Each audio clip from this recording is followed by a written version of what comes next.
जग के बहुत बड़ाई, तुम मम प्रिय भरतहि सम भाई।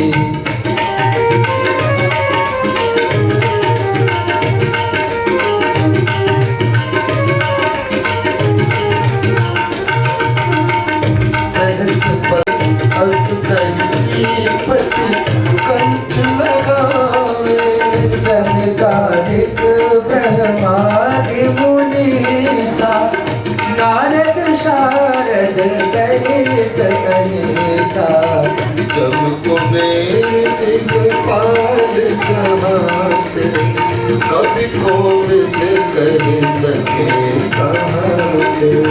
तुम उपकार सुग्रीवहि कीन्हा, राम मिलाए राजपद दीन्हा।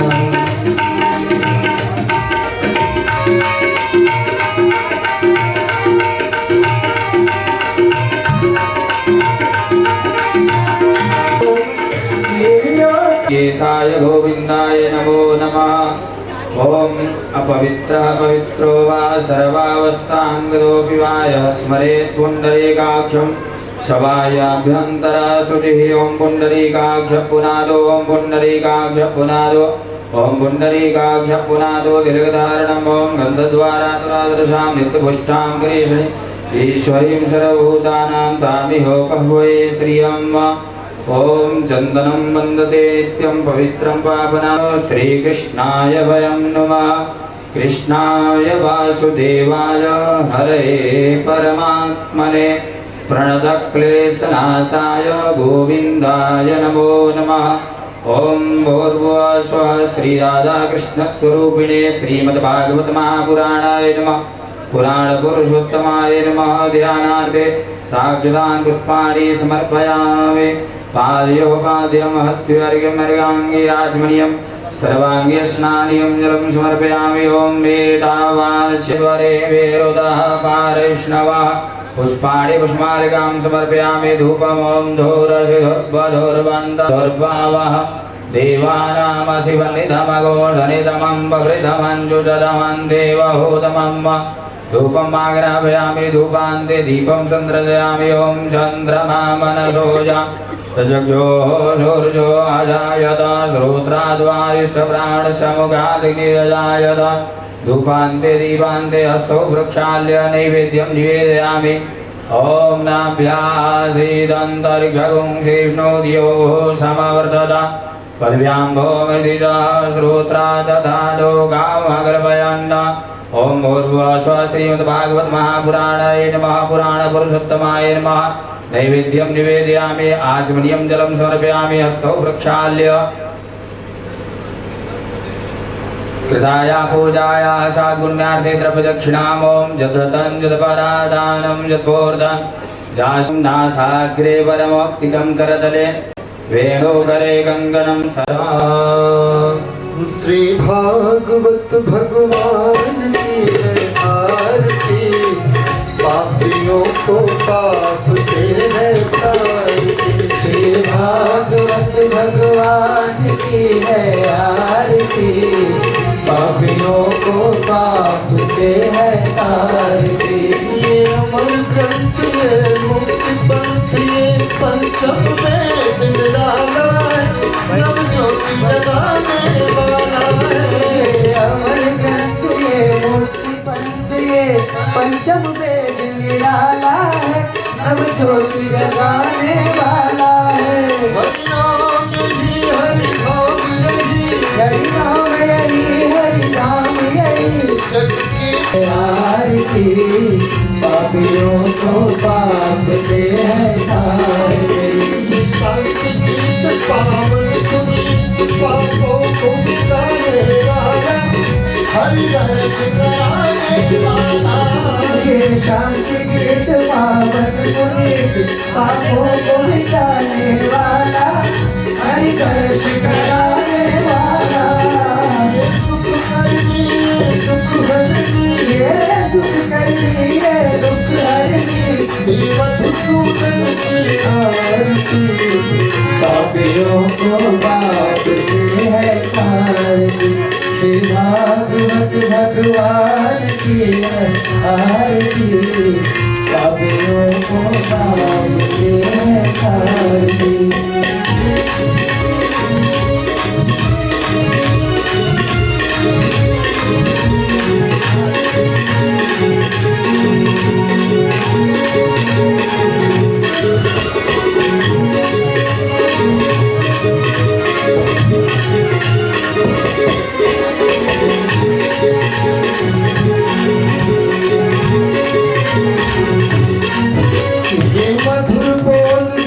पंथ को ये मधुर बोल सतपंथ खोल, ये मधुर बोल भगवत खोल, सन्मार्ग दिखाने वाला।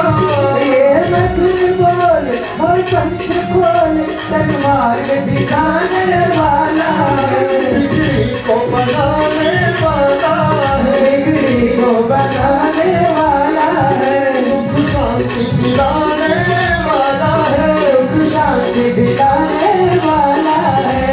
श्री राम यही घनश्याम यही, श्री राम यही घनश्याम यही, प्रभु की आरती, पापियों को पाप से है तारती। श्री भागवत भगवान की है आरती, पापियों को पाप से है तारती। कर्पूर करुणावतारम, संसार सारं भुजगेन्द्रहारं, सदा वसन्तं हृदयारविन्दे। भवानी सैकं नमामि, त्वमेव माता पिता त्वमेव, त्वमेव बन्धुश्च त्वमेव, त्वमेव विद्या त्वमेव, त्वमेव सर्वं मम देवदेवा। त्वमेव सर्वं मम देवदेवा, त्वमेव सर्वं मम देवदेवा। आरार्घ्यं समर्पयामि। श्रीमद्भागवत महापुराणाय नमः। श्री राधाकृष्णाभ्यां नमः। श्रीमद्गुरुचरणकमलेभ्यो नमः। जलेन शीतलीकरणं पुष्पैः देवादिवन्दनम्, आरोग्याते आत्माभिवन्दनं, देवताभिवन्दनम्, आरार्घ्यग्रहणम् हस्तौ प्रक्षाल्य मन्त्रपुष्पाञ्जलि। हरि ओम्। ॐ जनेनाजन्यमयजन्तदेवास्तानि धर्माणि प्रथमान्या, सन्नो देवानागं महिमानः सजन्तपूर्वे साध्याः शान्तिदेवा। ॐ नानासुगन्धिपुष्पाणि यदा कालोद्भवानि च, पुष्पाञ्जलि मया दत्तो गृहाण परमेश्वर। मंत्रपुष्पाञ्जलि समर्पयामि, नमस्करोमि।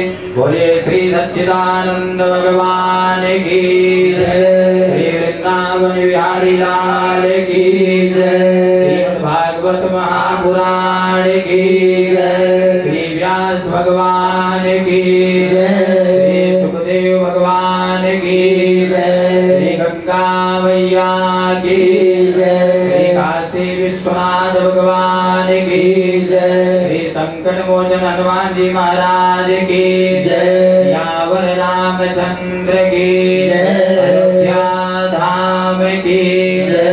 नमः पार्वती पतये, हर हर महादेव। आप सभी भक्तजन अपने अपने यथास्थान। श्री राधा माधव भगवान की जय, श्री वृंदावन बिहारी लाल की जय,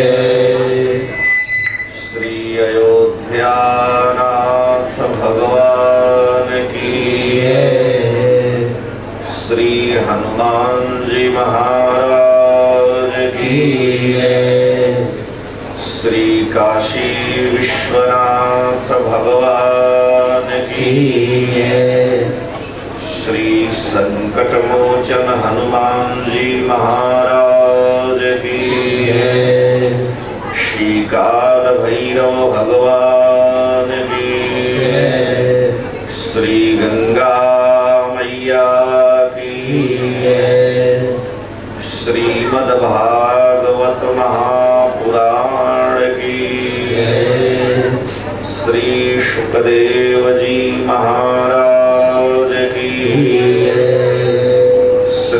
परीक्षित जी महाराज की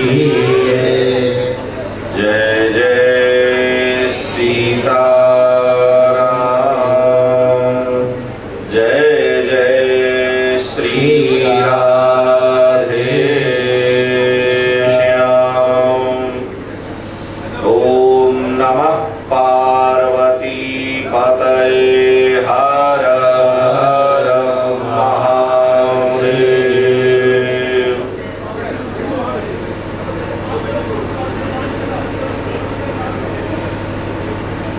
ओम नमः परमहंसास्वादित चरण कमल चिन्मकरन्दाय भक्तजनमानस निवासाय श्रीरामचन्द्राय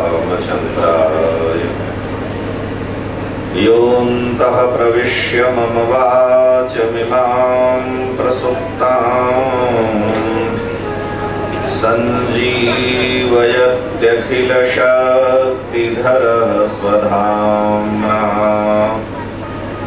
अन्यांश्च हस्तचरणश्रवणत्वगादीन् प्राणान्नमो भगवते पुरुषाय तुभ्यम्। वन्दे नन्दसुनन्दनं व्रजवधूगोपगोपीयुतं मुष्यन्तं निशिवादिवापि निभृतं गोपीरसं गोरसं वृन्दारण्यविहारिणं सुललितं राधामनोहारिणं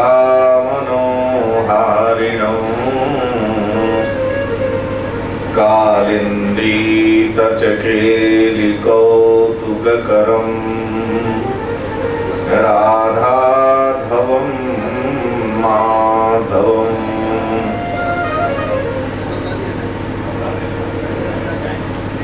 कृष्णाय वासुदेवाय हरे परमात्मने प्रणतक्लेशनाशाय गोविन्दाय नमो नमः। नारायणं नमस्कृत्य नरं चैव नरोत्तमं देवीं सरस्वतीं व्यासं ततो जयमुदीरयेत्।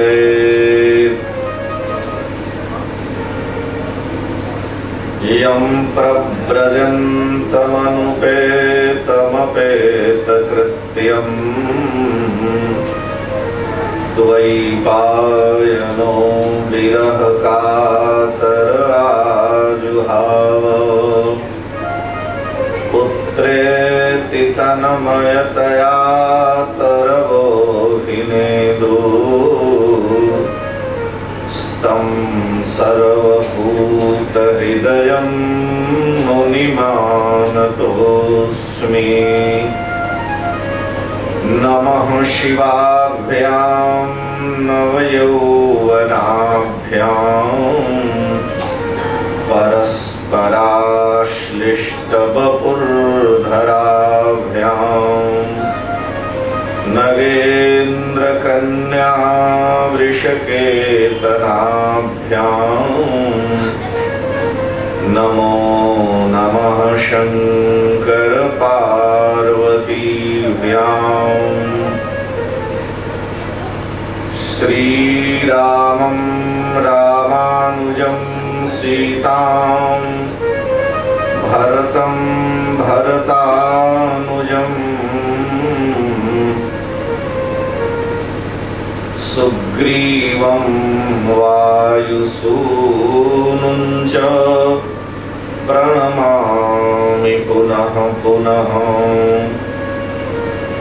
सीतानाथ समारंभां रामानन्दार्य मध्य मध्यमाम् अस्मदाचार्यपर्यन्ताम् वन्दे गुरुपरम्पराम्। वाञ्छाकल्पतरुभ्यश्च कृपासिन्धुभ्य एव च पतितानां पावनेभ्यो वैष्णवेभ्यो नमो नमः। श्री सीतारामचंद्र भगवान की जय। श्री राधा माधव भगवान की जय। श्री वृंदावन बिहारी लाल की जय।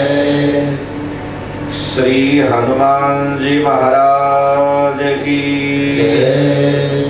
श्री शुकदेव जी महाराज की जय। श्री परीक्षित जी महाराज की जय। सर्व संत वैष्णव भगवान की जय जय श्री राधे श्याम। मन वाणी की पवित्रता के लिए, अंतःकरण की शुद्धता के लिए भगवान के पावन नाम का कुछ क्षण स्मरण किया जाए।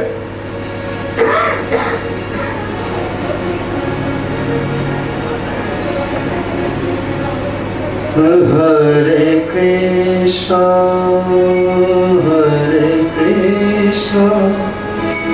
कृष्ण कृष्ण हरे हरे, हरे कृष्णा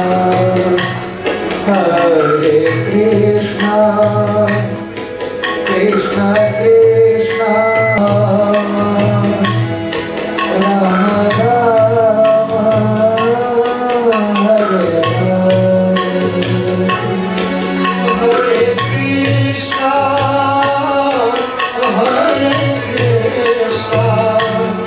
कृष्ण कृष्ण हरे हरे, हरे कृष्णा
पुराण परमाध्यक्ष भगवान श्री काशी विश्वनाथ महाराज भगवान की मंगलमयी लीला कथा के अनन्य रसिको अनंत बलवंत श्री हनुमान जी महाराज, समागत आदरणीय विप्रवृंद, भगवत कथानुरागी सज्जनों, श्रद्धामयी देवियों, श्रीमद् भागवत महापुराण भगवान श्री कृष्ण का वाङ्मय विग्रह है और भगवान का वाङ्मय जो श्रीमद् भागवत महापुराण है वह साक्षात वेद, उपनिषद और गीता का ही परिपक्व फल है। यस्वनि शशितो वेदा ऋग्यजुः साम अथर्वाख्य इतिहास पुराणाख्यो पंचमो वेदः। जिनके श्वास प्रश्वास से ऋग, यजु, अथर्व, साम वेद प्रकट हुए, इतिहास पुराण रूपी पंचम वेद प्रकट हुआ, उस परमात्मा का ये तो उनसे प्रकट है, उस परमात्मा का वाङ्मय शब्दमय विग्रह श्रीमद् भागवत महापुराण। भागवत शब्द का अर्थ जो वस्तु भगवान की हो अथवा भगवान के भक्तों की। पुराण माने होता है पुरापि नवम पुराणम, जो बहुत पुराना हो लेकिन नित्य नवीन लगे उसे पुराण कहते हैं। पुराना होने पर भी उसमें नव्यता भव्यता सदा बनी रहे। भगवान पुराण पुरुष है। भगवान को पुराण पुरुष और पुरुषोत्तम कहा गया। पुराण पुरुष भगवान क्यों है? इसलिए कि अति प्राचीन पुराने होने पर भी नित्य नवीन सदा बने रहते। 16 से 16.25 वर्ष के भगवान कभी होते ही नहीं। नित्य 16 वर्षीय किशोर ठाकुर जी। इसलिए भगवान पुराण पुरुष है, पुरुषोत्तम है। मनुष्य पता नहीं कितनी बार स्त्री हुआ, पुरुष हुआ, हम पता नहीं किन किन योनियों में गए, कहां कहां गए, और स्त्री पुरुष सब हम होते गए, लेकिन भगवान सदा एक रूप में रहते हैं। अपने संकल्प से नाना रूप धारण करें, लेकिन उनका पुरुषत्व और पुराणत्व अव्याहृत बना रहता है। भगवान सदा पुरुष रूप में ही होते हैं। अनंत अवतार हो तो भी और प्रधान अवतार हो तो भी, कोई भी भगवान का अवतार स्त्री रूप में नहीं होता है। मोहिनी रूप में तो ऊपर से केवल कपड़ा पहन लिए थे, वहां भगवान अपने रूप में ही थे। तो अनंत परमात्मा का जो विग्रह है, उनके जो अवतार हैं, वो भगवान सदा पुरुष रहते हैं। जीव अनंत ब्रह्मांड में स्त्री पुरुष हुआ करता है। इसीलिए मीरा जी जब वृंदावन में गई भगवान श्री जीव गोस्वामी जी का दर्शन करने, बड़े उच्च कोटि के सिद्ध संत, तो शिष्य ने रोक दिया, कहाँ जा रही हो? मीरा जी के साथ संतों भक्तों की जमात थी। तो शिष्य से मीरा जी ने कहा कि मैं जीव गोस्वामी जी महाराज का दर्शन करना चाहती हूँ, ब्रज के बड़े सिद्ध संत हैं। तो शिष्यों ने कहा कि नहीं, वो स्त्री का दर्शन नहीं करते। तो मीरा जी लौट पड़ी और मीरा जी ने कहा कि मुझे तो मालूम था इस ब्रज में एक गोविंद ही पुरुष है और यहाँ कोई और भी पुरुष आ गया है, ये मुझे पता नहीं था। और यह कह के जब लौटी तो शिष्य ने जाकर के जीव गोस्वामी जी को ये बात बतलाई तो माला फेंक करके दौड़े हुए आए और मीरा जी के चरणों में गिर पड़े कि मेरा जो अज्ञान था आज वो भी दूर हो गया, मुझे यह बड़ी भारी भ्रांति थी। मीरा जी से क्षमा याचना की। जीव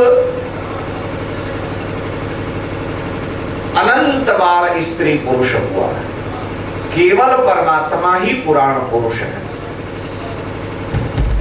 इसलिए महापुराण श्रीमद् भागवत भगवान का विग्रह है। भगवान अति प्राचीन है लेकिन नित्य नवीन बने रहते हैं, 16 वर्षीय किशोर बने रहते हैं। भगवान को मूछ दाढ़ी कभी नहीं आती है। जब 16 से अधिक अवस्था हो तब मूछ दाढ़ी आवे, 16 से अधिक न बढ़ते हैं न कभी मूछ दाढ़ी आती है। पता नहीं कैसे अन्नपूर्णा जी में शंकर जी को बनाए हैं तो मूछ वाले शंकर जी हैं अन्नपूर्णा में। जो भगवान कालातीत हैं, जहां काल की दाल ही नहीं गलती है तो वहां शरीर में तो विकार आता नहीं। जब शरीर में विकार ही नहीं आता, निर्विकार है, तो उनको मूछ आएगी कहां से? इसलिए ये कलाकार बना सकता है, शास्त्र इसका निर्देश नहीं करता है। न शास्त्र में ऐसा वर्णन मिलता है कि भगवान ऐसे हैं। नित्य नवीन किशोर जिनकी रमणीयता, जिनकी नव्यता भव्यता हर क्षण प्रतिक्षणम वर्धमानम, शास्त्र कहता है हर क्षण जिनकी नव्यता भव्यता बढ़ती रहती है लेकिन कालातीत रहते हैं। ऐसे प्रभु का विग्रह श्रीमद् भागवत महापुराण जो वेद सम्मित है, वेदांत सम्मित है और वेदांत यानी उपनिषद, उपनिषद का जो दोहन है वो गीता है तो गीता सम्मित है। वेद वेदांत उपनिषद प्रमाण श्रीमद् भागवत महापुराण है। ऐसे श्रीमद् भागवत महापुराण की रचना भगवान वेद व्यास ने की 18,000 श्लोक में। व्यास जी को नारद जी ने 4 श्लोक का उपदेश किया और उसकी व्याख्या व्यास जी ने 18,000 में की, इसलिए उनका नाम व्यास पड़ा। विस्तार करने वाले को व्यास कहते हैं और जो संक्षेप करे उसे समास कहते हैं। तो व्यास माने विस्तार करने वाला। एक चौपाई बोल दिया, 2 घंटा उसी चौपाई की ही व्याख्या कर रहे हैं, वो व्यास हो गया। और सबका जो संक्षेप में उत्तर दिया जाए वो समास होता है। तो व्यास जी ने 18,000 श्लोकों में व्याख्या की। जो भगवान का ही विग्रह है ऐसा श्रीमद् भागवत महापुराण। उस श्रीमद् भागवत महापुराण के मंगलमयी जो पावन कथा है उसका यह प्रथम सत्र, जिसका मंगलाचरण भगवान वेद व्यास स्वयं करते। व्यास जी मंगलाचरण करते हुए अनुग्रह करते हैं। जन्माद्यस्य यतोऽन्वयादितरतः चार्थेष्वभिज्ञः स्वराट् तेने ब्रह्म हृदय आदि कवये मुह्यन्ति यत् सूरयः तेजो वारि मृदां यथा विनिमयो यत्र त्रिसर्गो मृषा धाम्ना स्वेन सदा निरस्तकुहकम् सत्यम परम धीमहि। वेदांत का जब वर्णन भगवान वेद व्यास करते हैं तो वेदांत सूत्र में पहले लिखते हैं अथातो ब्रह्म जिज्ञासा, और जब कर्म कांड का वर्णन किए तो जैमिनी ऋषि लिखते हैं अथातो धर्म जिज्ञासा। अब हम धर्म की जिज्ञासा करते हैं, धर्म का विवेचन करते हैं, और उसके बाद धर्म का विवेचन कर्मकांड का करने के बाद वेदांत जो ज्ञान कांड है उसका वर्णन करते हैं। तो ज्ञान कांड वेदांत के प्रारंभ में कहते हैं अथातो ब्रह्म जिज्ञासा। अब ब्रह्म जिज्ञासा माने विचार, अब ब्रह्म विचार प्रारंभ करते हैं, और उसके तुरंत बाद कहते हैं जन्माद्यस्य यतः। ये विचार का पहला सूत्र है, अथातो ब्रह्म जिज्ञासा। भगवान शंकराचार्य भाष्य में लिखते हैं कि भाई ये ब्रह्म जिज्ञासा होगी कैसे। जिज्ञासा का अर्थ होता है जानने की इच्छा, ज्ञातुम इच्छा जिज्ञासा। तो वो पूछते हैं कि वह ब्रह्म ज्ञात है कि अज्ञात है। अगर उत्तर मिला कि ब्रह्म ज्ञात है तो जिज्ञासा ही नहीं होगी। जो ज्ञात है, भोजन भरपेट कर लिया तो भोजन की जिज्ञासा, पानी की इच्छा नहीं होगी। और यदि ब्रह्म अज्ञात है तो अज्ञात वस्तु की भी जिज्ञासा नहीं होती। जब ज्ञात ही नहीं है कभी तो उसकी क्या जिज्ञासा होगी। कोई व्यक्ति आकाश का फूल तोड़ता है, आकाश का पुष्प ही अज्ञात है तो उसकी जिज्ञासा नहीं होती, और जो ज्ञात है उसकी भी जिज्ञासा नहीं होती है। तो भगवान शंकराचार्य लिखते हैं कि अथातो ब्रह्म जिज्ञासा बनेगा कैसे। जिज्ञासा का अर्थ उन्होंने विचार किया। अब हम ब्रह्म विचार प्रारंभ करते हैं। तो जिज्ञासा का अर्थ विचार। तो पहला सूत्र है वेदांत का, जहां से वेदांत प्रारंभ हो रहा है, जन्माद्यस्य यतः। जन्मादि अस्य यतः। अस्य माने जिस ब्रह्म की हम विचार, ब्रह्म का विचार कर रहे हैं, उससे ही सारे जगत का जन्म, सारे जगत की उत्पत्ति, पालन, संहार होता है। तो जिससे जगत की उत्पत्ति, पालन, संहार ये सब होते रहते हैं वो ब्रह्म है। उसकी चर्चा आगे होती है। वेद माता गायत्री को कहा गया है। गायत्री वेद माता है। हर त्रैवर्णिक को गायत्री का जप करना चाहिए। ब्राह्मण, क्षत्रिय, वैश्य, त्रैवर्णिक जो उपनीत है उनको गायत्री का जप करना चाहिए। गायत्री मंत्र में चमत्कार क्या है। जो प्रत्यक्ष देवता भगवान सूर्य हैं, जिनका आप नित्य दर्शन करते हैं, रोज दर्शन करते हैं, और सारे सत्कर्म जिनकी अध्यक्षता में प्रारंभ होते हैं, सूर्योदय से लेकर सूर्यास्त तक ही सत्कर्म होंगे। तो कर्म के साक्षी जो भगवान सूर्य हैं, हम उनसे कामना करते हैं कि हे प्रभु हमारी बुद्धि पवित्र हो जाए, हमारी बुद्धि शुद्ध हो। धन अपवित्र हो तो उससे उतनी हानि नहीं है। अगर बुद्धि पवित्र है तो अपवित्र धन भी ठीक हो जाएगा।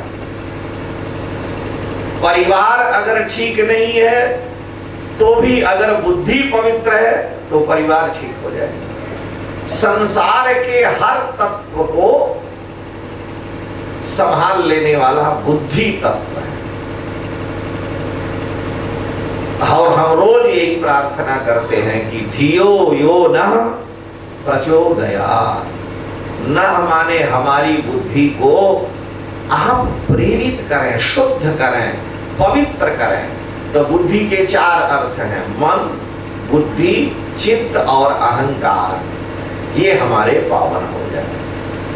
जो हमारे अंतःकरण में कूड़ा कचरा है वो समाप्त हो जाए।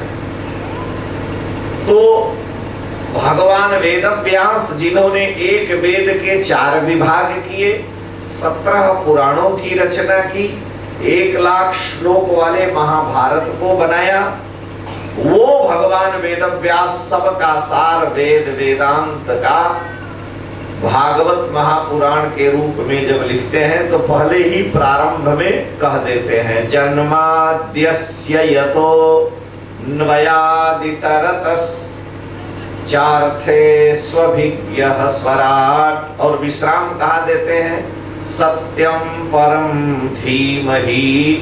जैसे गायत्री में धीमहि है तो यहां भी कहते हैं सत्यम परम धीमहि। जन्माद्यस्य यानी वेदांत से प्रारंभ करके वेद माता गायत्री में ही विश्राम देते हैं। इस वंदना के पहले श्लोक का श्री वंशीधराचार्य ने 103 अर्थ किया। तो अर्थ की व्याख्या में लग जाए तो व्याख्या ही होती है, हम लोगों को तो उतना आता ही नहीं। तो इस श्लोक का अर्थ कृष्ण है, इस श्लोक का अर्थ श्री राधा रानी है, श्री सीता जी, श्री राम जी, गंगा जी, शंकर जी, भैरव जी, सारे इसी श्लोक के अर्थ हैं। तो हम केवल एक अर्थ, भगवान कृष्ण का श्रीमद् भागवत महापुराण है स्वरूप, तो केवल कृष्ण अर्थ लगा करके मंगलाचरण करते हैं। जन्माद्यस्य यतोऽन्वयादितरतः, जो परमात्मा श्री कृष्ण हैं, जन्माद्यस्य यतः, अस्य परमात्मनः श्री कृष्णस्य आदि जन्म, जन्मादि है तो जन्माद्य बन गया, जिनका आदि जन्म माने प्रथम अवतार मथुरापुरी में हुआ, और यतः माने जो परमात्मा वहां से इतरतः अन्वयात, मथुरापुरी से छिप करके गोकुल में आ गए। क्यों आ गए? अर्थे स्वभिज्ञः, अपने भक्तों की इच्छा को पूर्ण करने के लिए जो गोकुल में आ गए। गो माने इंद्रिय होता है, आकुल माने समूह।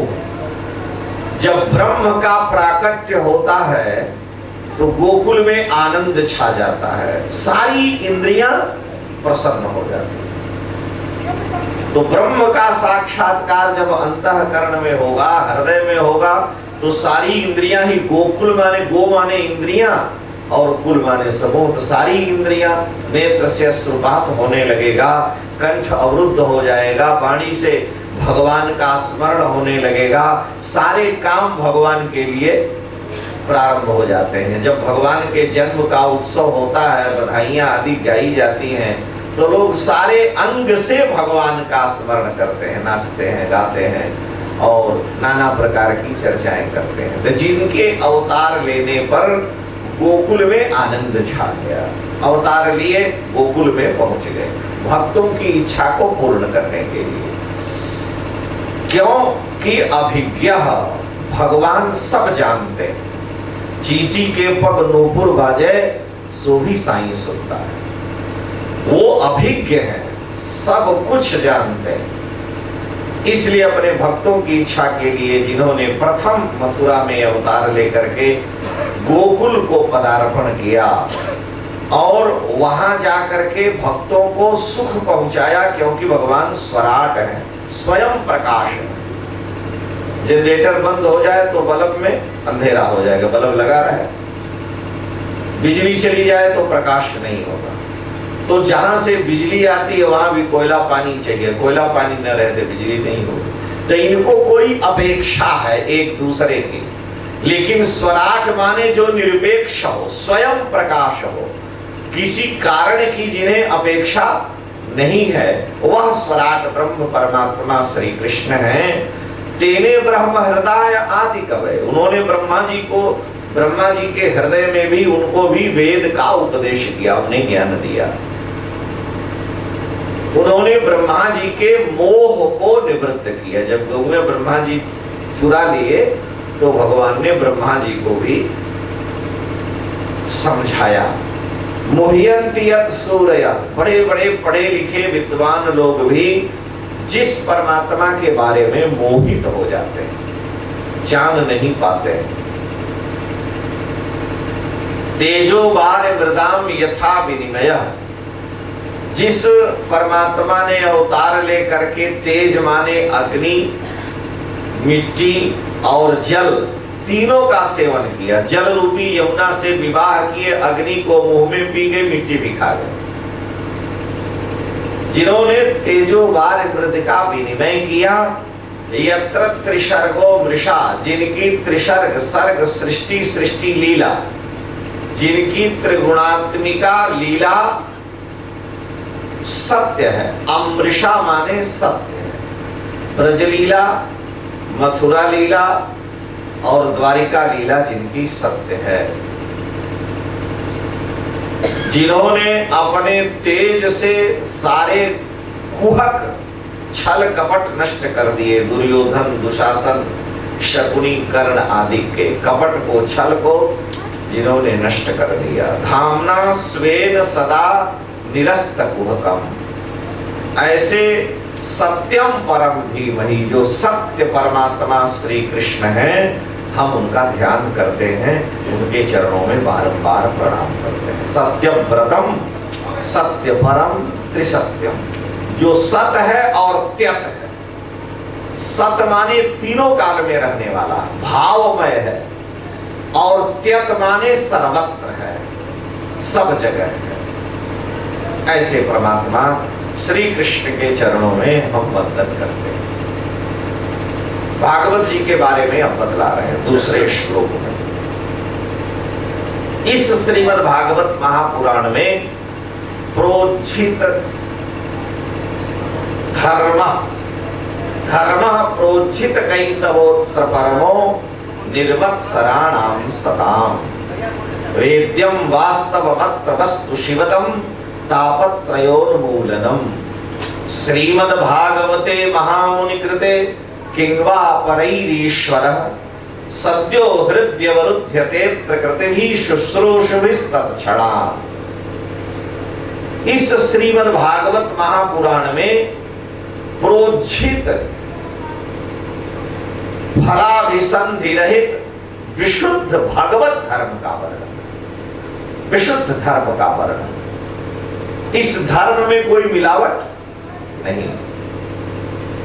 महाभारत वाले धर्म में थोड़ी बहुत मिलावट है।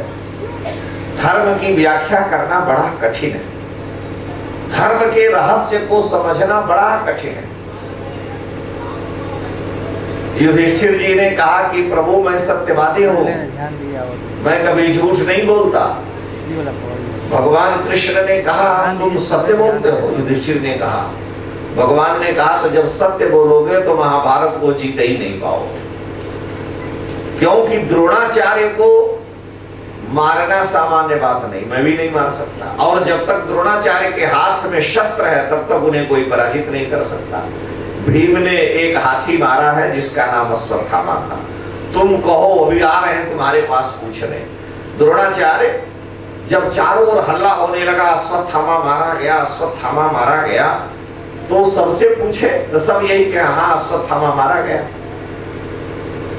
भगवान कृष्ण से पूछे कि अश्वत्थामा मारा गया, भगवान ने कहा हाँ अश्वत्थामा मारा गया।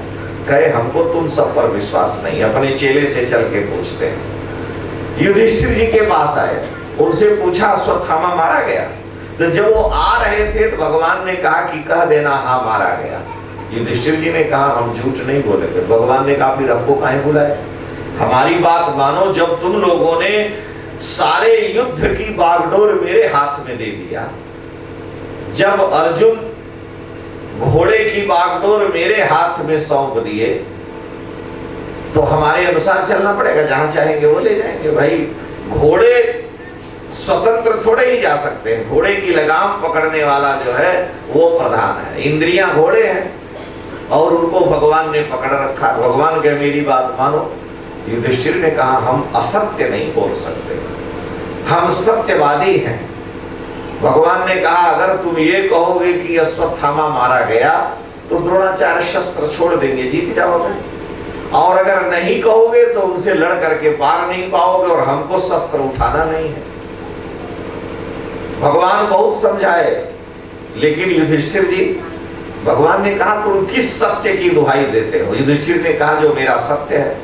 भगवान ने कहा मैं सत्य ब्रह्म हूं और मैं जो तुमसे कह रहा हूं मेरी बात नहीं मान रहे हो, तो तीसरा सत्य, दूसरा सत्य तुम्हारा कौन सा है? सत्य ही ब्रह्म है और उस सत्य ब्रह्म ने अवतार लेकर के तुम्हारे सामने तुमसे आग्रह किया है और तुम मान नहीं रहे हो। युधिष्ठिर जी भगवान को भगवान तो जानते ही नहीं थे। अगर ऐश्वर्य जान जाए तो लीला ही खत्म हो जाए। भगवान ने कहा अच्छा चलो तुम क्या बोलोगे? उन्होंने कहा हम यही बोलेंगे कि अश्वत्थामा मारा गया, लेकिन हाथी मारा गया कि मनुष्य हमने देखा नहीं है। भगवान कहे ठीक है। युधिष्ठिर बोले, द्रोणाचार्य ने पूछा तो बोले अश्वत्थामा हतो नरो वा कुंजरो। तो जब यह कहे अश्वत्थामा हतो, द्रोणाचार्य को इतना सुनाई दिया, उसके बाद भगवान ने शंख बजा दिया। शंख विजय में बजाया जाता है, तो शंख की ध्वनि इतनी तेज हुई कि द्रोणाचार्य और किसी कौरव को भी नहीं सुनाई दी कि नरो वा कुंजरो। भाई इतनी तेज शंख पांडव बजाते हैं कि धृतराष्ट्र के पुत्रों की छाती फटने लगती है। सघोषो धार्तराष्ट्राणाम हृदयानि व्यदारयत, गीता में भगवान कह रहे हैं। पांचजन्यम ऋषिकेशो देवदत्तम धनंजय पौंड्रम दत्मौ महाशंखम भीमकर्मा भृगोदरः अनंत विजयम राजा कुंती पुत्रो युधिष्ठिरः नकुलः सहदेवश्च सुघोषमणि पुष्पकौ। ये सबके शंख का नाम है। और जब घोष किए तो सघोषो धार्तराष्ट्राणाम हृदयानि व्यदारयत।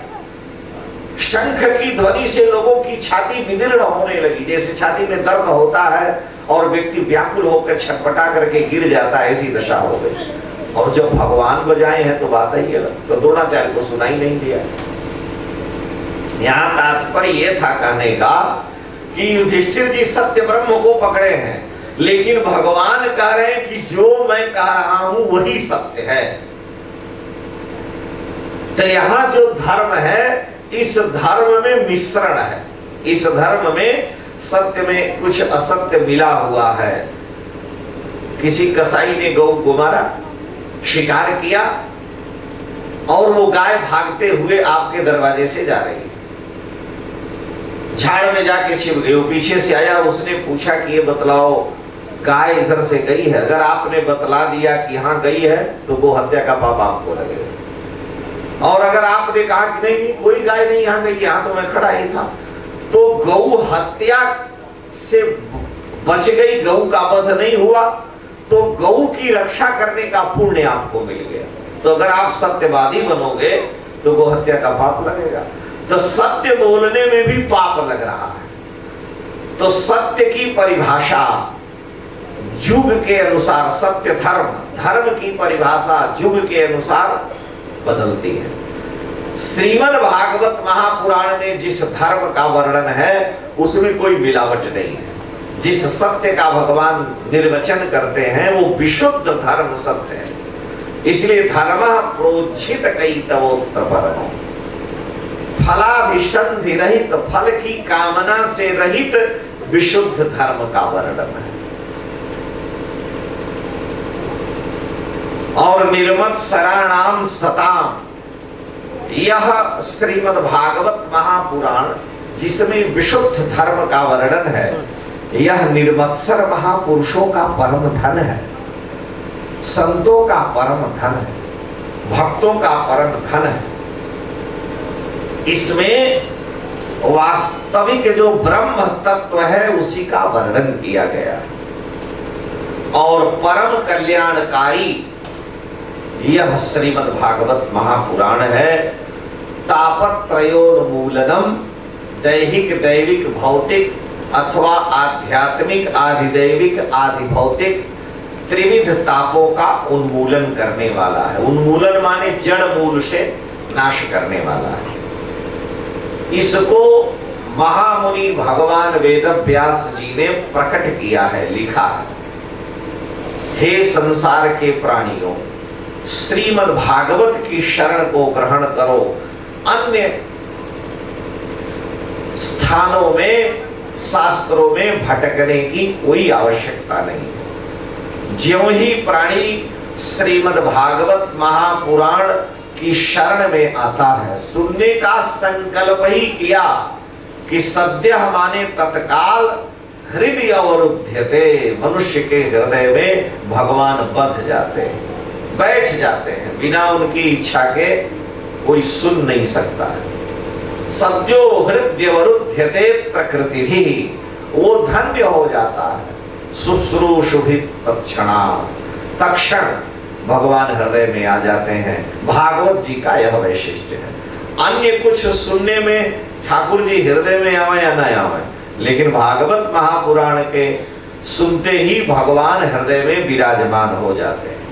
भगवान तो हृदय में सदा है, तो फिर हृदय में विराजमान होने का क्या मतलब है? तात्पर्य यह है कि हृदय माने मन, बुद्धि, चित्त, अहंकार सब भगवत स्वरूप हो जाता है। उस समय संसार का विस्मरण और भगवत स्मरण अखंड रूप से प्रारंभ होगा।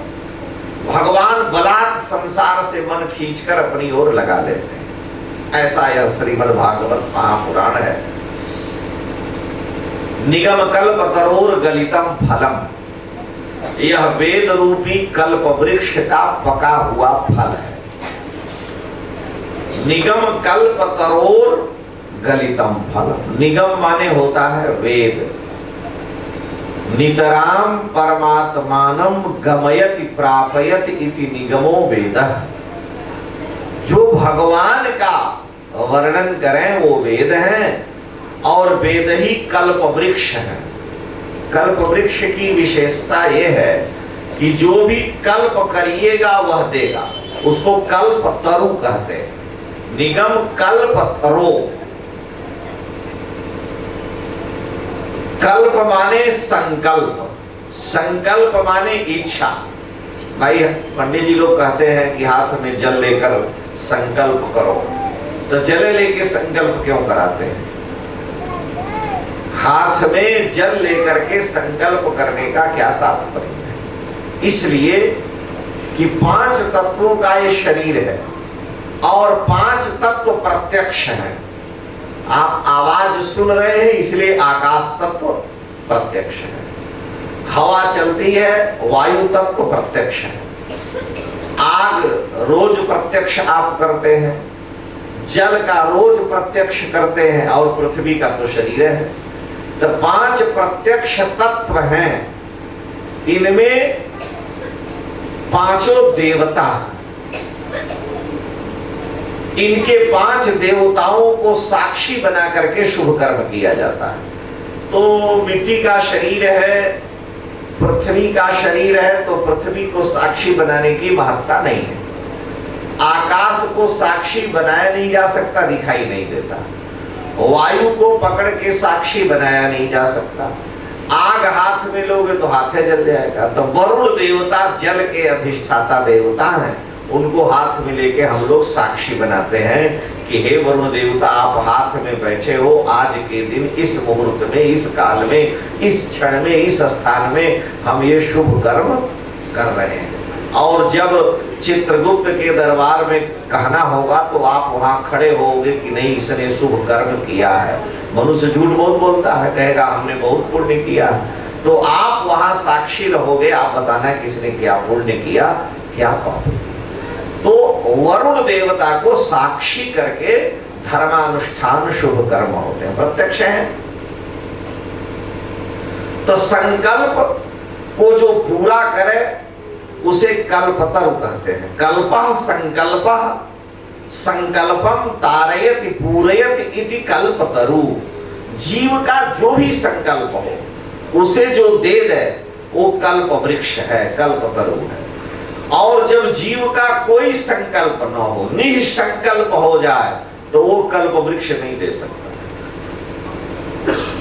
निःसंकल्प की देने कोई इच्छा ही नहीं है, तो जब ऐसी कोई इच्छा नहीं तो उस इच्छा को पूरा करने की सामर्थ्य कल्प वृक्ष में नहीं है। कल्प वृक्ष स्वर्ग दे देगा, इससे अधिक स्वर्ग का इंद्र पद दे देगा, उससे बड़ा पद नहीं दे सकता।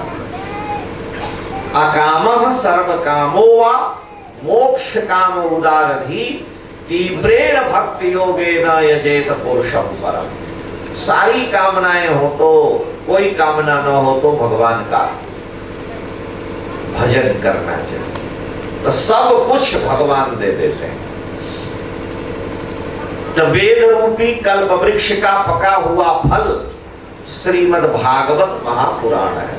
पका हुआ फल है, कच्चा नहीं, पका हुआ फल है और इसमें कोई गुठली छिलका भी नहीं है। इस फल में कोई गुठली छिलका नहीं है। 2 वर्ष का बच्चा और 90 वर्ष का बूढ़ा भी इसे पा सकता है। कहा भाई कि बच्चा पा लेगा, बूढ़ा भी पा लेगा, ये तो बड़ी विचित्र बात है। बच्चा तो अभी खाना प्रारंभ ही नहीं किया है। पाने की बात हो तो मुंह का प्रयोग होगा, यहां तो कान की बात है, कान से पीना। इसलिए वेद रूपी कल्प वृक्ष का पका हुआ फल श्रीमद् भागवत महापुराण है। और शुक मुखाद मृत द्रव संयुतम। पूछा कि मीठा फल है कि खट्टा फल है? दांते कोठ हो जाए तो बेकार है फल खाने से। कहे नहीं, शुक मुखाद मृत द्रव संयुतम। आप आम को तो देखे ही होंगे, बनारसी आम तो प्रसिद्ध ही है। तो आम की विशेषता, तोते की विशेषता ये है कि जिस आम में तोता चोंच लगा देता है वो मीठा हो जाता है। तोते का काटा हुआ फल स्वाभाविक मीठा होता है। अथवा तोते को ज्ञान यह है कि यह फल मीठा है तो उसी फल को वो काटेगा। दोनों बात हो सकती है। अब तोता बन के अनुभव किया जाए तो पता चला। या तो तोते को यह ज्ञान है कि यह फल मीठा है तो मीठे फल में ही चोंच लगाता है, या तोते के काट देने से वह फल मीठा हो जाता है। तो सुखदेव जी जैसे तोते ने इस भागवत रूपी फल में अपनी चोंच लगा दी है, उनकी वाणी से यह जब स्पर्श हो गया तो इसमें मिठास आ गई। मिठास आ गई। क्यों मिठास आई? हम लोगों की वाणी से निकलता तो मिठास नहीं आती। कहा कि सुखदेव जी की वाणी से निकला इसलिए मिठास है कि उनका और कहीं मन जाता ही नहीं संसार में। हम लोगों का मन बैठे हैं यहाँ मठ में घुस जाता है, मंदिर में चला जाता है, कहीं चेला में चला गया, कहीं चेली की ओर चला गया, कहीं दुकान में चला गया, कहीं व्यापार में चला गया। और सुखदेव जी का मन निःसंकल्प है, निःसंकल्प है। तो ऐसे तोते ने स्पर्श किया है जो परम हंस है, परम वैराग्यवान है, जिसके रोम रोम में कृष्ण समाये हुए हैं। लिखा है स्कंद पुराण में कि सुखदेव जी साक्षात श्री कृष्ण ही हैं, भगवान कृष्ण ही सुखदेव जी हैं। जब परीक्षित जी मां के गर्भ में थे तो गर्भ में भगवान का दर्शन करते रहे। गर्भ से बाहर आए, नेत्र बंद थे, भगवान आए, जब आंख खोले तो श्री कृष्ण सामने है। और अब ब्राह्मण ने शाप दिया आंख बंद करने की वेला है, तो भी ठाकुर जी सुखदेव बन करके सामने है। स्कंद पुराण में लिखा उसका सिर। तो अमृत पीने पर भी राहु का सिर कट गया, अलग हो गया। जो धड़ बचा तो उसको 100 टुकड़ा भगवान ने कर दिया। और भगवान यह बतलाए कि देवता और असुर तुम लोग कितना भी श्रम करके अमृत पाओगे, अगर मैं चाहूंगा तो अमृत पी के अमर रहोगे, नहीं तो सैकड़ों टुकड़ा हम कर देंगे। राम कीन चाहे सोई होई, करे अन्यथा अस नहीं कोई। देवता अमृत पिए हैं, 71 चतुर्युगी तक की उनकी आयु है, उसके बाद मर जाते हैं। क्षीणे पुण्य मर्त्य लोकम विशन्ति। पुण्य क्षीण होने पर पृथ्वी पर आ जाएंगे। तो वह अमृत जो है उससे श्रेष्ठ भगवान का चरितामृत है। इसलिए अमृत को भी तुच्छ करने वाला यह श्रीमद् भागवत रूपी फल है। सुख मुखाद अमृत द्रव संयुतम। पिबत भागवतम, इस भागवत रूपी फल को आप खाएं नहीं, पिए। फल खाया जाता है, लेकिन कह रहे नहीं यहां पिए। लेकिन संस्कृत व्याकरण में बड़ी विशेषता है। नेपाल में लोग कहते हैं कि पानी खा लीजिए, तो हमको समझ में नहीं आई भाई ये पानी खा लीजिए कहते हैं, चाय खा लीजिए। तो संस्कृत व्याकरण में खाद्य भक्षणे धातु है, और खाद्य भक्षणे धातु से खाना बनता है। तो भक्षण माने जो सीधे निगल लिया जाए, और जिसको दांतों की सहायता लेनी पड़े उसको भी खाना कहते हैं, लेकिन भक्षण भी कर लेना, दोनों अर्थ है। तो कह रहे हैं आप इसको भक्षण भी न करो, दांत की जरूरत नहीं है, बूढ़ा वेदांती है, बिना दांत वाला वो भी पिए, जो दांत वाला है वो भी पिए। इस भागवत रूपी फल को आप पिए, पिबत भागवत, पिए। अगर मुंह से पिएंगे, अधिक पी लेंगे तो उल्टी हो जाएगी, ये भी डर है। और कान से पिएंगे तो कितना भी पिएंगे, उल्टी सुल्टी होने की डर नहीं है। वाल्मीकि जी से राम जी ने पूछा हम कहाँ रहे, कल आपको बतलाए, तो वाल्मीकि जी ने 14 स्थान बतलाए। पहला स्थान उन्होंने क्या बतलाया? सबसे पहला स्थान राम जी को रहने के लिए वाल्मीकि जी ने बतलाया कि जिनके श्रवण समुद्र समाना, कथा तुम्हारी सुभग शरीनाना। जिनके कान समुद्र के समान और आपकी कथाएं नदियों के समान है। नाना प्रकार की नदियां जैसे समुद्र में आके गिरती हैं, लेकिन समुद्र अपनी मर्यादा का त्याग नहीं करता, मर्यादित है। तो जिनके श्रवण समुद्र समाना, कथा तुम्हारी सुभग सरिनाना। भरहि निरंतर हो ही न पूरे, तिनके ही तुम कह गृह रूरे। उनके हृदय में आप निवास करें जिनके कान समुद्र के समान है, और आपकी लीला कथा नदियों की तरह से आके उनमें नित्य दिन रात गिरती रहती है। और भर ही निरंतर पर हो ही न पूरे। भगवान का चरित्र सुनते हुए जो तृप्त हो जाए, रस विशेष जाना तिन नाही। रामचरित्र जे सुनत अखानी, उनको रस का पता नहीं चलता। ये तो पीते रहिए अनंत काल तक पीते रहिए। सुख सनकादिक ब्रह्मज्ञानी है, लेकिन वो भी दिन रात पीते रहते हैं। इसलिए पिबत भागवतम रसमालयम, यह जो भागवत रूपी रस है, इसको आप अपने कानों से पिए। और कब तक पिए? मुक्त हो जाए तब भी पिए, मुक्त होने के बाद भी पिए। लेकिन पिए कौन? इस भागवत को पीने का, इस दिव्य फल को लेने का अधिकारी कौन है? तो मुहुरहो, बार बार पिए। कौन? रसिका भुवि भावुका। इस पृथ्वी पर जो रसिक हैं, जो भावुक हैं, वो इसे पिए। श्री कृष्ण भावना भावित जिनका हृदय है, और जो रसिक हैं, रस के प्रेमी हैं, वो इसको पिए। रसिक माने रस होता है, परमात्मा को रस कहते हैं। और उस परमात्मा रस का जो प्रेमी है, एक सज्जन कुएं में गिरे थे, पानी नहीं था कुएं में, तो मार्ग से कोई जा रहा था, तो आवाज आ रही थी कुएं से। वो गए, देखा तो कुएं में कोई आदमी पड़ा हुआ है। तो अपनी धोती की फेंट खोली और उसको पकड़ाया, बाहर निकाल दिया। कहा कि आप कुएं में गिरे हैं, हमने आपको बाहर निकाल दिया, अब आप अपने घर जा सकते हैं। उसने कहा आपने बड़ी कृपा की, हम आपके ऋणी हैं, इस कुएं में पड़ गए, हम निकल नहीं पा रहे थे।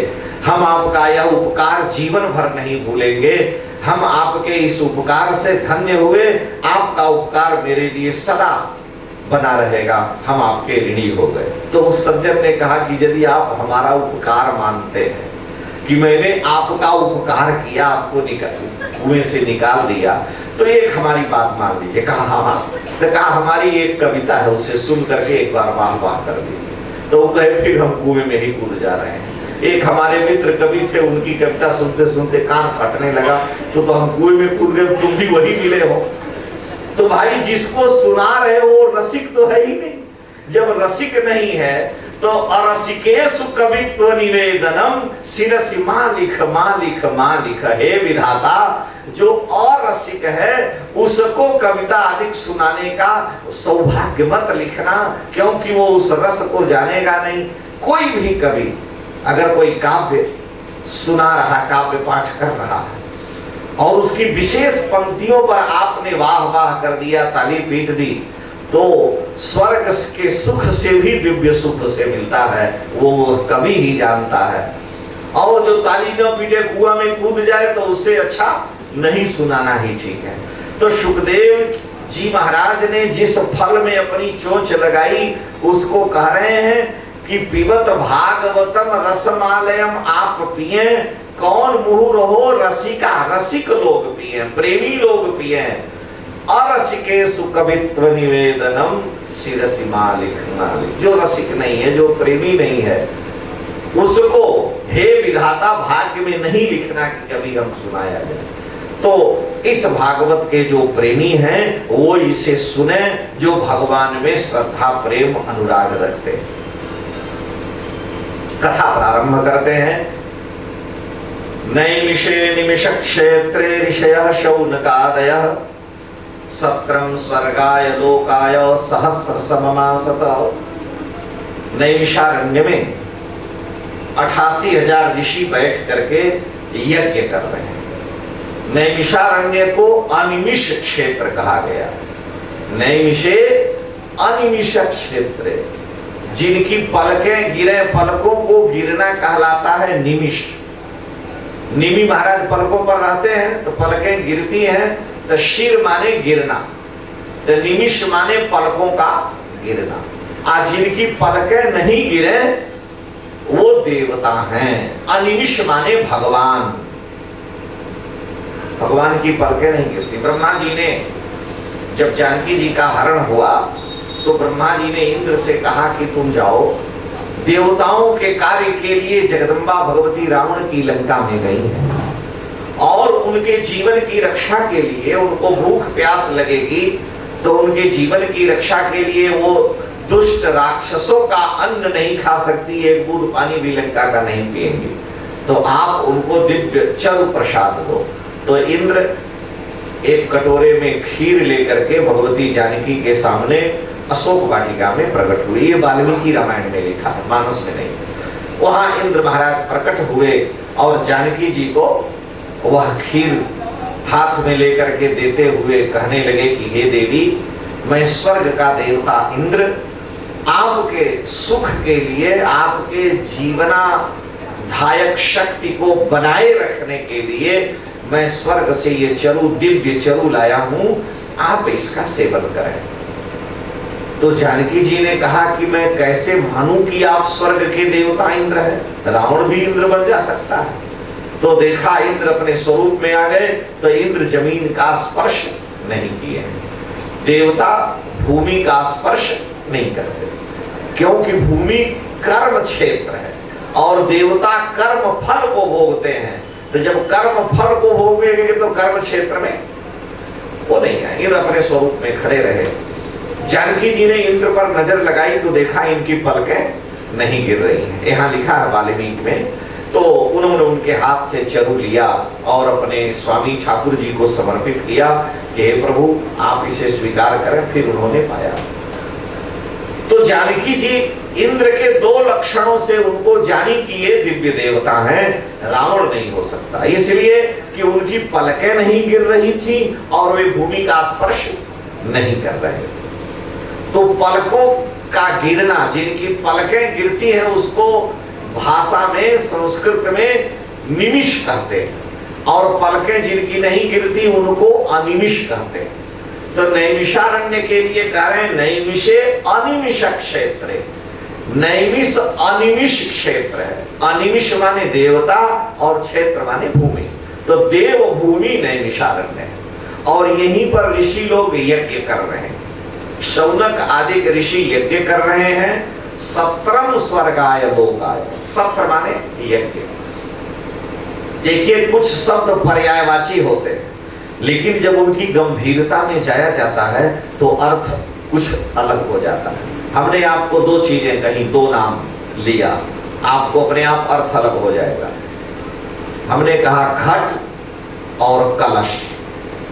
क्या कहा? घट और कलश। तो घड़े में भी पानी आता है, कलश में भी पानी आता है। घड़े को भी घट भी कहते हैं, उसे कलश भी कहते हैं। दोनों अर्थ सही है, दोनों पर्यायवाची हैं। लेकिन जब सूक्ष्म विचार किया जाएगा तो किसी भी घड़े को घट कहा जा सकता है, लेकिन कलश उसी घड़े को कहा जाएगा जो पूजा के योग्य हो, जो भगवान के लिए रखा जाए। तो थोड़ा सा सूक्ष्म भेद आ जाता है। उसी तरह से सत्र और यज्ञ में अंतर है। यज्ञ माने भी सत्र, सत्र माने भी यज्ञ। लेकिन सत्र उसे कहते हैं जिसमें अनेक लोग अपने अपने ओर से सहयोग करें और वह कार्य संपन्न हो, उस यज्ञ को सत्र कहते हैं। और जिसमें एक ही यजमान प्रधान हो और अपने धन का सदुपयोग करे, उसे यज्ञ कहते हैं। तो यज्ञ माने एक कर्ता और सत्र माने जिसके अनेक कर्ता हो। तो सत्रम स्वर्गाय लोकाय, ये जो सत्र है स्वर्ग के लिए नहीं हो रहा है, स्वर्ग में भी जिनका जश गाया जाता है उस भगवान की प्राप्ति के लिए हो रहा है। स्वः गीयते इति स्वर्गायो हरि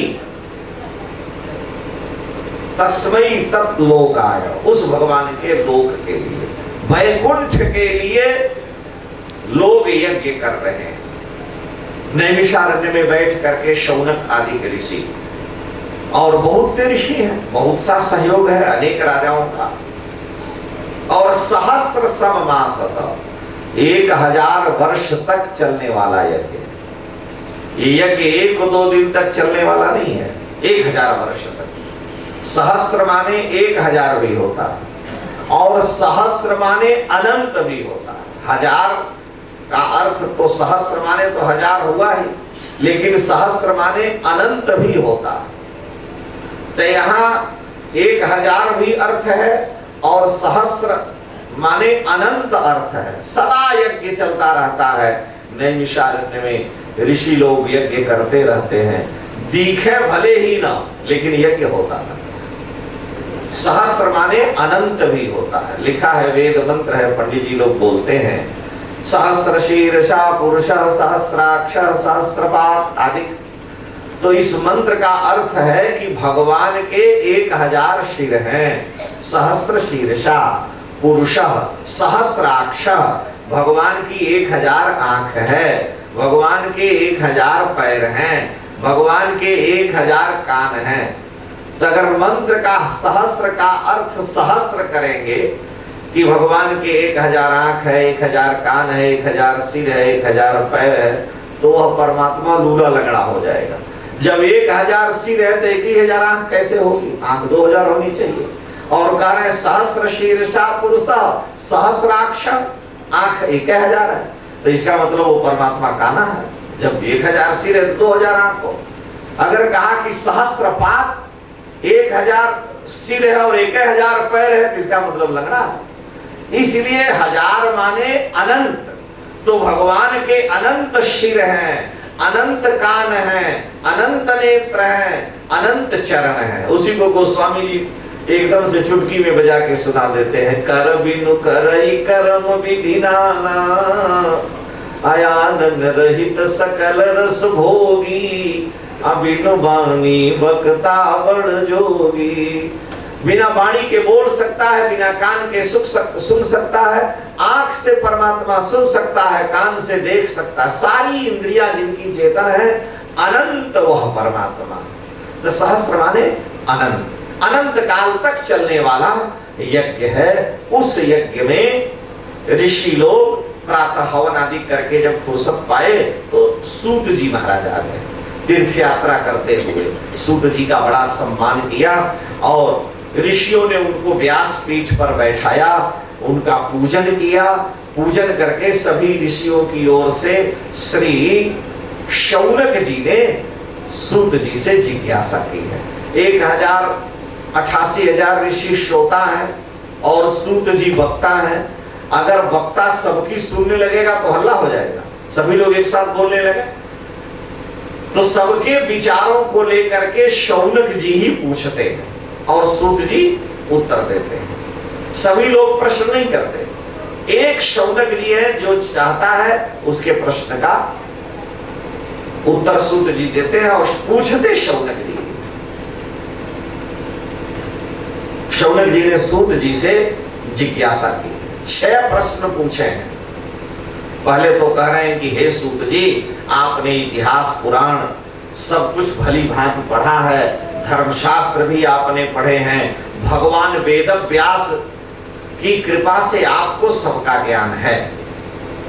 और इतना ही नहीं, वेद्यतम सौम्य तत्सर्वम तत्वतस्तदनुग्रह। व्यास जी ने आपको ज्ञान तो दिया ही, आप पर अनुग्रह भी कर दिया। अनुग्रह माने कृपा कर दी। देखिए, श्रम से दिव्य वस्तु की प्राप्ति नहीं हो सकती, दिव्य पदार्थ में कृपा होनी चाहिए। अगर देने वाला दाता कृपा कर दे तो सब कुछ सुलभ हो। तो व्यास जी ने हे सूत जी आप पर कृपा करके सब कुछ ज्ञान दिया। तो हम आपसे जानना चाहते हैं कि मनुष्य के परम कल्याण का आपने क्या उपाय निश्चित किया। आप सब कुछ पढ़े हैं, तो मनुष्य के परम कल्याण का क्या उपाय आपने निश्चित किया है। पुंसाम एकांततः श्रेय तन्नः संसित मरः। सूत जी महाराज, मनुष्य की आयु कम है, भाग्य कम है, कर्म इतने करने हैं कि उसे फुर्सत ही नहीं है, और सुनने सुनाने के लिए बहुत से साधन हैं। ऐसी दशा में हम कुछ आपसे जिज्ञासा करते हैं कि भगवान वसुदेव देवकी के यहाँ अवतार लिए तो किस लिए अवतार लिए, भगवान के अवतार का क्या प्रयोजन, वसुदेव देवकी के यहाँ अवतार क्यों लिए। दूसरा प्रश्न है। तीसरा प्रश्न ऋषि लोग करते हैं कि जिस भगवान का यश परम मंगलमय है, उस परमात्मा ने अवतार लेकर के कौन कौन सी लीलाएं की, हम उनको भी जानना चाहते हैं। चौथा प्रश्न है कि और भी कौन कौन से भगवान के जो अवतार हुए उनका भी आप वर्णन करें। अथाख्याय हरेर धीमन अवतार कथा शुभा। पांचवा प्रश्न किया कि भगवान ने वसुदेव देवकी के यहाँ अवतार लेकर के जो अति मानुष कर्म किए, जिसे मनुष्य नहीं कर सकता, उन कर्मों को भी आप बतलावा। मनुष्य आग नहीं पी सकता है, आग भी मान लिए कोई जादूगर पी ले, लेकिन 7 कोस का पहाड़ नहीं उठा सकता। तो जो अति मानुष कर्म है भगवान ने किए, वो हमें बताइए, सुनाइए हमको। यह वैष्णव क्षेत्र है, नैमिषारण्य है, यहाँ हम लोग यज्ञ की दीक्षा लिए बैठे हैं और खाली समय हम लोगों के पास पर्याप्त है, हम थकने वाले नहीं हैं। आसीना दीर्घ सत्रेण, दीर्घ सत्र माने बड़े लंबे काल तक चलने वाले इस यज्ञ में हम आसीन है माने बैठे हैं। और कथायाम सक्षणा हरे, कथा के लिए पर्याप्त समय है। अतः हम लोगों के मार्गदर्शक रूप में समुद्र में पड़ी हुई नौका को किनारे लगाने के रूप में आप नाविक बन करके आए हैं। हमारा छठा प्रश्न है कि जब भगवान अपने नित्य लीला में प्रवेश कर गए तो धर्म किसकी शरण में गया, हम ये जानना चाहते हैं। सूत जी महाराज बड़े प्रसन्न हुए और ऋषियों के प्रश्न का उत्तर देते हुए कथा प्रारंभ करते हैं। कोई भी काम करे तो आचार्य और गुरु का स्मरण करना चाहिए। संसार का कोई भी व्यक्ति बिना गुरु के रह ही नहीं सकता। जो साइकिल सिखाता वो भी गुरु है, पैसा लेकर के जो आपको टेक्निकल शिक्षा देता है, चाहे जो भी डिग्री आप लें, डॉक्टर इंजीनियर की, वो भी तो गुरु ही है। मास पाठशाला की सबसे पहले और सबसे प्रथम गुरु और सर्वश्रेष्ठ गुरु है। नास्ति पितृ समो भ्राता नास्ति मातृ समो गुरु। संसार में पिता के समान हितैषी भाई और मां के समान गुरु कोई नहीं। तो बिना गुरु के संसार में कोई रह ही नहीं सकता। हर क्षण पर मनुष्य को जो जहां अंधकार है वहां प्रकाश लावे। साइकिल चलाना नहीं आता था तो साइकिल के ज्ञान का अंधकार था, जिसने सिखाया उसने प्रकाश किया, वो भी गुरु है। लेकिन अन्य जितने भी गुरु हैं वो सब संसार में जीना, खाना, पीना, सोना, रोना सिखाते हैं।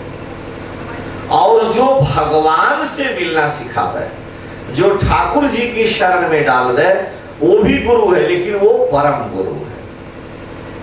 गुरु भी है लेकिन उनमें विशेषण है, परम गुरु है, जो जीव और परमात्मा के मध्य में मीडिएटर का काम करे। जीवात्मा और परमात्मा के मध्य में जो महात्मा मध्यस्थ का काम करे, वो गुरु सर्वश्रेष्ठ है। इसलिए उसे महात्मा कहा गया। महान आत्मा, परमात्मा में जिसकी आत्मा लगी हुई है, जीवात्मा और परमात्मा को मिलाने का। सभी गुरु हैं लेकिन वो सर्वश्रेष्ठ है। तो सूत जी महाराज संपूर्ण पुराण व्यास जी से पढ़े, लेकिन सूत जी को श्रीमद् भागवत महापुराण, सबका सार, वेद वेदांत का पका हुआ फल, यह उनको शुकदेव जी ने दिया। इसलिए व्यास जैसे गुरु जी का स्मरण नहीं करते।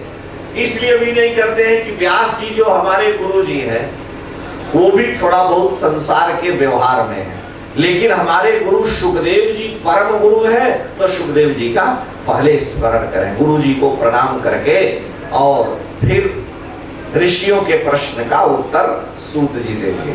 तो सूत जी अपने गुरु जी का सारा चरित स्मरण कर रहे हैं। यम प्रव्रजन्तमनुपेतमपेत कृत्यं द्वैपायनो विरह कातर आजुहाव पुत्रेति तन्मयतया तरवोहिनेदुस् तम सर्वभूत हृदयं मुनिमानतोस्मि। अपने गुरुदेव को सूत जी महाराज प्रणाम करते हैं। गुरु जी को पहले प्रणाम करने की शास्त्रीय परंपरा। देखिए, कोई कथा हो और उसमें शंकर जी न आवे, कैसे संभव? एक समय की बात है, कौशिकी संहिता और अन्य जगह लिखा हुआ है। नारद जी महाराज हिमालय पर्वत पर गए, कैलाश में। पार्वती जी ने नारद जी का बड़ा स्वागत सत्कार किया। शंकर जी तो समाधि में बैठे थे। लागी समाधि अखंडय पारा। पार्वती जी को देखा शंकर जी ने कि वहां अगल बगल में सब साफ कर दिए हैं, जल रख दिया है, नैवेद्य जैसे हम लोग देवता की मूर्ति को भोग लगाते हैं। तो नारद जी ने कहा, देवी आप धन्य हो, आपके पतिव्रत की जितनी भी प्रशंसा की जाए वो कम है। आपके पति तो सांस भी नहीं ले रहे हैं, अखंड समाधि में बैठे हैं, फिर भी आप अपने धर्म का निर्वाह करती हो। इनके लिए रोज जल बदल देना, यहाँ स्वच्छ रखना, उनके लिए सारी व्यवस्था करना, धन्य है। आप जैसी ही पतिव्रताओं से यह पृथ्वी टिकी हुई है।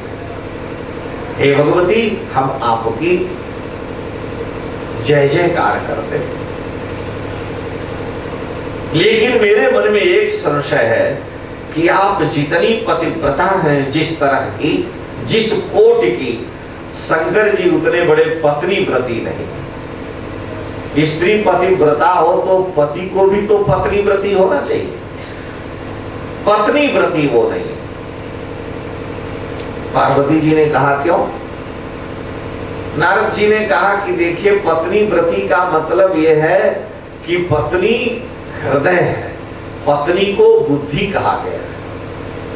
व्यक्ति विवाह के समय में संकल्प करता है, संगच्छध्वम संबद्धध्वम सहनावतु सहनो भुनक्तु, हम साथ साथ चलेंगे, साथ साथ खाएंगे, साथ साथ धर्म करेंगे। तो सारी चीजें जब साथ साथ होती हैं, एक दूसरे के हृदय को हम मिलाएंगे, यह सब तो है, लेकिन आप तो हैं सब कुछ करती, लेकिन शंकर जी आपसे छिपाते हैं, आपको ऐसा नहीं करते, आपको वो पत्नी व्रती नहीं है, सबसे बड़ी बात है। पार्वती जी ने कहा हमारे पति हैं, मेरा धर्म है पति की सेवा करना, स्त्री का धर्म है पतिव्रत। पति क्या करता है, पति पत्नी व्रती है कि नहीं है वो जाने, हमसे मतलब नहीं। नारद जी ने कहा इसलिए मैं कह रहा हूं कि शंकर जी जो गले में हड्डियों की माला पहनते हैं, उन्होंने आपको बतलाया कि कैसी हड्डियां? कहा नहीं बतलाया, हमने पूछा ही नहीं। तो कहा यही रहस्य, यही भेद शंकर जी आपसे छिपाते हैं, इसलिए वो पत्नी व्रती नहीं है, आप पतिव्रता तो है। पार्वती जी ने कहा कि हमको क्या लेने देने से मतलब है। फ्रेंच में कहावत है कि अच्छे पति को बहरा होना चाहिए और अच्छी पत्नी को अंधा होना चाहिए।